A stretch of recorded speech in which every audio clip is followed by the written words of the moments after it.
KaraokeBooks. Emma. Written by Jane Austen. Audiobook. Chapter 30. One thing only was wanting to make the prospect of the ball completely satisfactory to Emma, its being fixed for a day within the granted term of Frank Churchill's stay in Surrey. For, in spite of Mr. Weston's confidence, she could not think it so very impossible that the Churchills might not allow their nephew to remain a day beyond his fortnight. But this was not judged feasible. The preparations must take their time, nothing could be properly ready till the third week were entered on, and for a few days they must be planning, proceeding and hoping in uncertainty, at the risk, in her opinion, the great risk, of its being all in vain. Enscombe, however, was gracious in fact, if not in word. His wish of staying longer evidently did not please, but it was not opposed. All was safe and prosperous, and as the removal of one solicitude generally makes way for another, Emma, being now certain of her ball, began to adopt as the next vexation Mr. Knightley's provoking indifference about it. Either because he did not dance himself, or because the plan had been formed without his being consulted, he seemed resolved that it should not interest him, determined against its exciting any present curiosity, or affording him any future amusement. To her voluntary communications Emma could get no more approving reply than, "Very well. If the Westons think it worth while to be at all this trouble for a few hours of noisy entertainment, I have nothing to say against it, but that they shall not choose pleasures for me. Oh, yes, I must be there, I could not refuse, and I will keep as much awake as I can. But I would rather be at home, looking over William Larkins's week's account. Much rather, I confess. Pleasure in seeing dancing. Not I, indeed, I never look at it, I do not know who does. Fine dancing, I believe, like virtue, must be its own reward. Those who are standing by are usually thinking of something very different." This Emma felt was aimed at her, and it made her quite angry.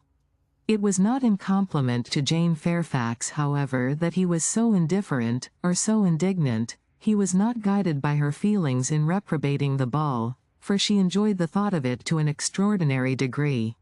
It made her animated, open-hearted, she voluntarily said. "Oh, Miss Woodhouse, I hope nothing may happen to prevent the ball. What a disappointment it would be. I do look forward to it, I own, with very great pleasure." It was not to oblige Jane Fairfax, therefore, that he would have preferred the society of William Larkins. No.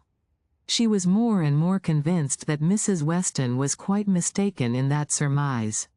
There was a great deal of friendly and of compassionate attachment on his side, but no love. Alas! There was soon no leisure for quarrelling with Mr. Knightley. 2 days of joyful security were immediately followed by the overthrow of everything. A letter arrived from Mr. Churchill to urge his nephew's instant return. Mrs. Churchill was unwell, far too unwell to do without him. She had been in a very suffering state. So said her husband, when writing to her nephew 2 days before, though from her usual unwillingness to give pain, and constant habit of never thinking of herself, she had not mentioned it. But now she was too ill to trifle, and must entreat him to set off for Enscombe without delay. The substance of this letter was forwarded to Emma, in a note from Mrs. Weston, instantly. As to his going, it was inevitable. He must be gone within a few hours, though without feeling any real alarm for his aunt, to lessen his repugnance. He knew her illnesses, they never occurred but for her own convenience. Mrs. Weston added that he could only allow himself time to hurry to Highbury, after breakfast, and take leave of the few friends there whom he could suppose to feel any interest in him, and that he might be expected at Hartfield very soon. This wretched note was the finale of Emma's breakfast.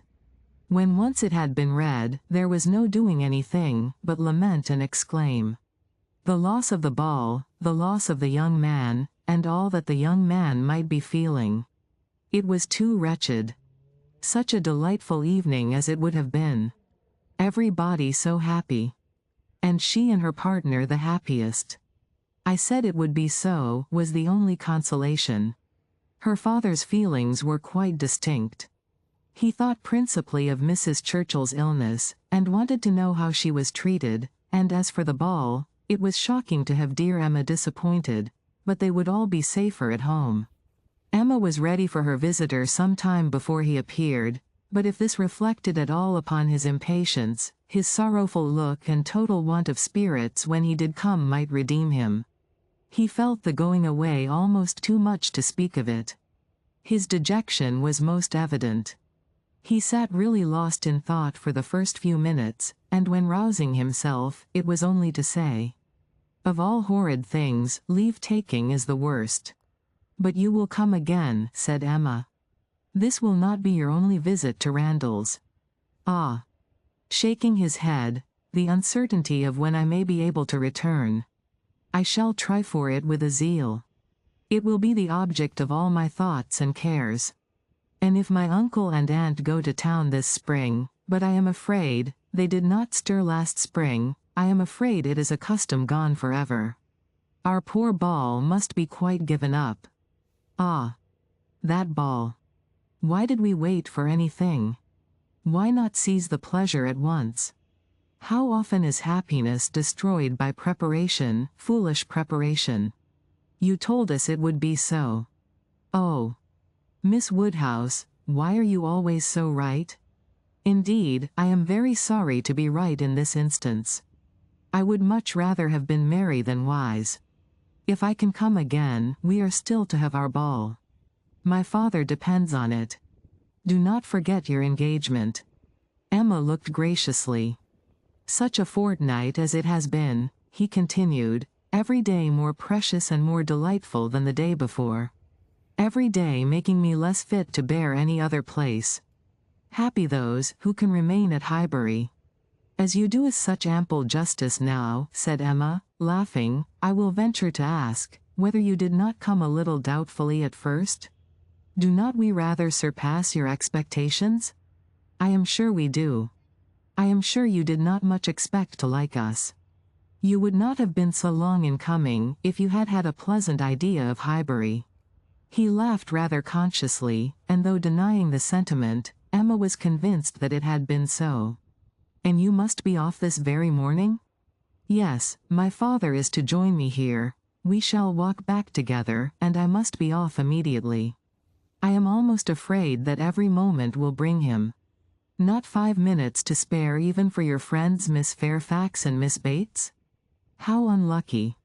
Miss Bates's powerful, argumentative mind might have strengthened yours. Yes, I have called there. Passing the door, I thought it better. It was a right thing to do. I went in for 3 minutes, and was detained by Miss Bates's being absent. She was out, and I felt it impossible not to wait till she came in. She is a woman that one must laugh at, but that one would not wish to slight. It was better to pay my visit, then." He hesitated, got up, walked to a window. "In short," said he, "perhaps, Miss Woodhouse, I think you can hardly be quite without suspicion." He looked at her, as if wanting to read her thoughts. She hardly knew what to say. It seemed like the forerunner of something absolutely serious, which she did not wish. Forcing herself to speak, therefore, in the hope of putting it by, she calmly said, "You are quite in the right, it was most natural to pay your visit, then." He was silent. She believed he was looking at her, probably reflecting on what she had said, and trying to understand the manner. She heard him sigh. It was natural for him to feel that he had cause to sigh. He could not believe her to be encouraging him. A few awkward moments passed, and he sat down again, and in a more determined manner said, "It was something to feel that all the rest of my time might be given to Hartfield. My regard for Hartfield is most warm." He stopped again, rose again, and seemed quite embarrassed. He was more in love with her than Emma had supposed, and who can say how it might have ended if his father had not made his appearance? Mr. Woodhouse soon followed, and the necessity of exertion made him composed. A very few minutes more, however, completed the present trial. Mr. Weston, always alert when business was to be done, and as incapable of procrastinating any evil that was inevitable, as of foreseeing any that was doubtful, said, it was time to go, and the young man, though he might and did sigh, could not but agree to take leave. I shall hear about you all, said he, that is my chief consolation. I shall hear of everything that is going on among you. I have engaged Mrs. Weston to correspond with me. She has been so kind as to promise it. Oh, the blessing of a female correspondent when one is really interested in the absent. She will tell me everything. In her letters I shall be at dear Highbury again. A very friendly shake of the hand, a very earnest good-bye, closed the speech, and the door had soon shut out Frank Churchill. Short had been the notice, short their meeting, he was gone, and Emma felt so sorry to part, and foresaw so great a loss to their little society from his absence as to begin to be afraid of being too sorry, and feeling it too much. It was a sad change. They had been meeting almost every day since his arrival. Certainly his being at Randall's had given great spirit to the last 2 weeks, indescribable spirit. The idea, the expectation of seeing him which every morning had brought, the assurance of his attentions, his liveliness, his manners.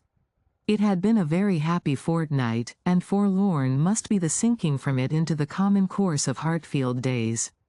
To complete every other recommendation, he had almost told her that he loved her. What strength or what constancy of affection he might be subject to, was another point, but at present she could not doubt his having a decidedly warm admiration, a conscious preference of herself, and this persuasion, joined to all the rest, made her think that she must be a little in love with him, in spite of every previous determination against it. I certainly must, said she. This sensation of listlessness, weariness, stupidity, this disinclination to sit down and employ myself, this feeling of everything's being dull and insipid about the house. I must be in love, I should be the oddest creature in the world if I were not, for a few weeks at least. Well, evil to some is always good to others. I shall have many fellow mourners for the ball, if not for Frank Churchill, but Mr. Knightley will be happy. He may spend the evening with his dear William Larkins now if he likes. Mr. Knightley, however, showed no triumphant happiness. He could not say that he was sorry on his own account. His very cheerful look would have contradicted him if he had, but he said, and very steadily, that he was sorry for the disappointment of the others, and with considerable kindness added, You, Emma, who have so few opportunities of dancing, you are really out of luck. You are very much out of luck.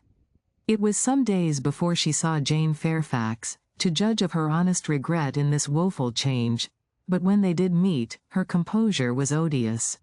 She had been particularly unwell, however, suffering from headache to a degree, which made her aunt declare, that had the ball taken place, she did not think Jane could have attended it, and it was charity to impute some of her unbecoming indifference to the languor of ill health. If you liked what you heard, please subscribe to the channel.